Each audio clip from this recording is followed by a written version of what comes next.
प्रिय छात्राओं,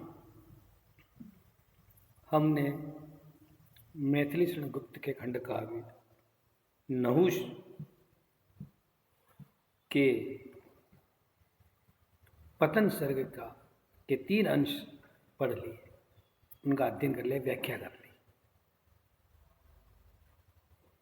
कि किस तरह से अपने कर्मों से ऊंचा उठा हुआ आदमी अपने ही दुष्कर्मों से उसका पतन हो जाता है और वो रसातल में चला जाता है। यहाँ हम पतन सर्ग का 4था अंश पढ़ रहे हैं और ये अंतिम अंश है। इसके बाद पतन सर्ग पूर्ण हो जाएगा और नहुष खंड काव्य भी, उसकी व्याख्या भी अपनी तरफ से पूर्ण व्याख्या है। अपने अपने ढंग से लोग कर सकते हैं। मैंने अपने ढंग से और मेरी समझ से की है। आप भी नए ढंग से, नई समझ से व्याख्या कर सकते हो। मानता हूँ भूल गया नारद का कहना। नहुष आगे कहता है, मानता हूँ मैं कि मैंने नारद का कहना, जो नारद ने कहा था, वो भूल गया नारद ऋषि ने। दैत्यों से बचाए यह भोग धाम रहना। ये स्वर्ग का जो भोग धाम है उसे दैत्यों से बचाए रहना। स्वर्ग की कल्पना भी ऐसी की है कि सारे भोग विलास स्वर्ग में ही मिलते हैं, हर धर्म में। हमारे धर्म में नहीं है। ईसाई, इस्लाम और बाकी दूसरे धर्म में, जैसे बौद्ध है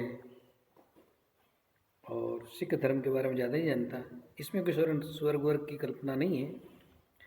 वहाँ तो फिर पंचशील सिद्धांत है कि खुद भी प्रसन्न रहो तो दुनिया खुश रहेगी, दुनिया खुश रहेगी तो खुशहाली पूरे जीवन में रहेगी। मरने के बाद क्या होता है किसी ने देखा नहीं है। तो नारद ने कहा था कि दैत्यों से इस भोग धाम को बचाए रहना। मैं भूल गया इस चीज़ को। क्यों भूल गया? आप घुसा असुर हाय मेरे ही हृदय में। मेरे हृदय में ही असुर दैत्य घुस गया था।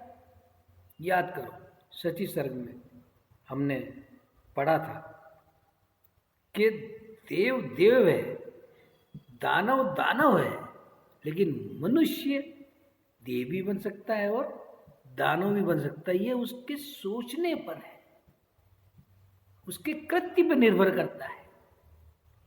जब सची की सखी कहती है कि नहुष तो महामानव है और धर्मपरायण व्यक्ति है, तब सची ने ये बात कही थी। और वहाँ तुम्हें पता होना चाहिए आप लोगों को कि वहाँ भी एक बात कही थी कि नारद ऋषि शाप नहीं देते हैं और कहते हैं कि विधि को जो मंजूर हो, अगर मुझे प्रणाम नहीं किया तो आशीर्वाद कैसे दूँ, और मेरा अपमान हुआ है तो विधि उसका, विधि मतलब जो भी आप भविष्य उसका दंड उसे देगा। तो सची के सामने भी ये दंड आके खड़ा हो गया। दंड से मतलब एक पर पुरुष की उस पर नज़र पड़ गई, उसके लिए तो नहुष पर पुरुष ही था। तो इतना तो मतलब उसको साथ संकट तो आई आया। अभी भी सची मतलब संकट में तो है ही है। तो वहाँ भी बात हो गई और यहाँ भी नहुष भी तकलीफ में आ गया। जबकि इतना बड़ा धर्मपरायण व्यक्ति, उसके हृदय में ऐसी बात आनी नहीं चाहिए। उसके हृदय में ऐसी बात आई, या स्वर्ग की व्यवस्था ऐसी है कि इंद्राणी नए इंद्र की है तो होनी चाहिए थी, लेकिन वो ये नहीं समझ पाया कि ऋषि के साथ यान में बैठ के क्यों जाऊँ मैं। और वो उस वजह से उसने क्या है कि वो ऋषि यान में बैठने की गलती कर दी। हालांकि सच के पर कुदृष्टि डालना भी वैसे ब्राह्मण ग्रंथों के अनुसार गलत है। देवता भी कई लोग ऐसा कर चुके हैं, कईयों के सतीत्व की भंग कर चुके हैं देवता लोग भी। ऐसे भी मिथ ब्राह्मण ग्रंथों में भरे पड़े हैं कि आप घुसा असुर हाय मेरे ही हृदय। मेरे ही हृदय में एक असुर दैत्य बैठा हुआ था, उससे मैं कैसे बचाता। मानता हूँ आप लज्जा, मैं स्वयं शर्मिंदगी महसूस कर रहा हूँ, पाप भी महसूस कर रहा हूँ, मैंने पाप किया है और अविनय में पाप किया। अविनय भी किए। ऋषियों के साथ मुझे विनम्रता से, विनयशीलता से पेश आना चाहिए था।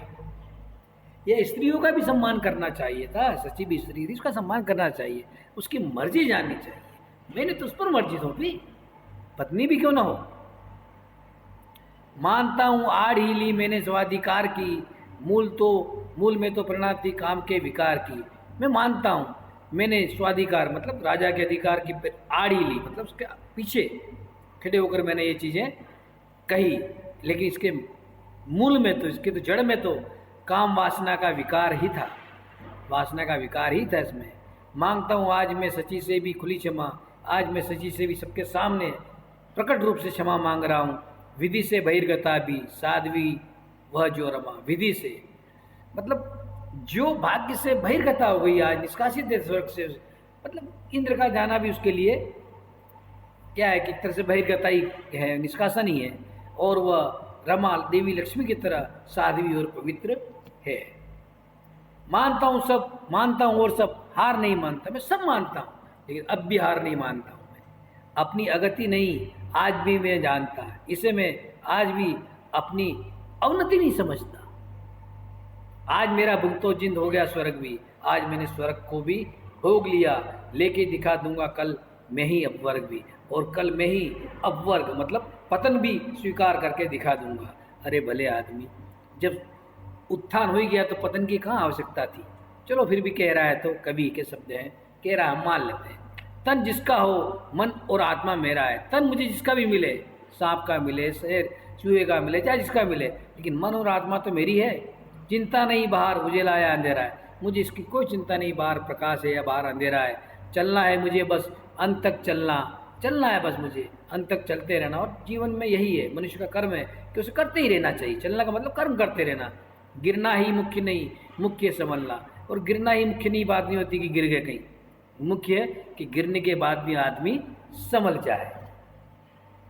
गिरना क्या उसका उठा ही नहीं, जो कभी खड़ा ही नहीं हुआ वो तो क्या गिरेगा।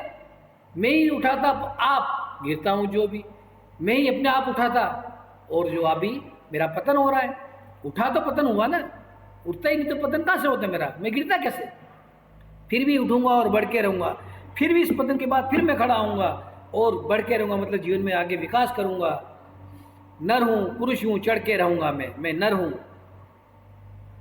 और पुरुष हूँ, मनुष्य हूँ मैं, और पुरुष हूँ मैं, चढ़ के रहूँगा मतलब मैं उन्नति प्राप्त करूँगा।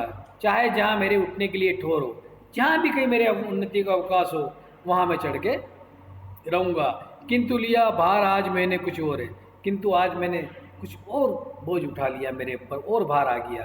उसे दुख न उसको इस बात का है कि ऋषियों को तकलीफ देती, इसलिए कह रहा है कि मैंने कुछ और भार उठा लिया।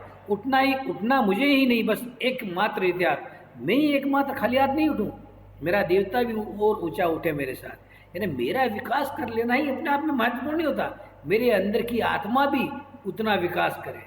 आज मेरी आत्मा विकसित होती तो मैं सची के तरफ आकर्षित नहीं होता, ऋषियों से ऐसा कर्म नहीं करवाता, तो मेरी ये हालत आज नहीं होती।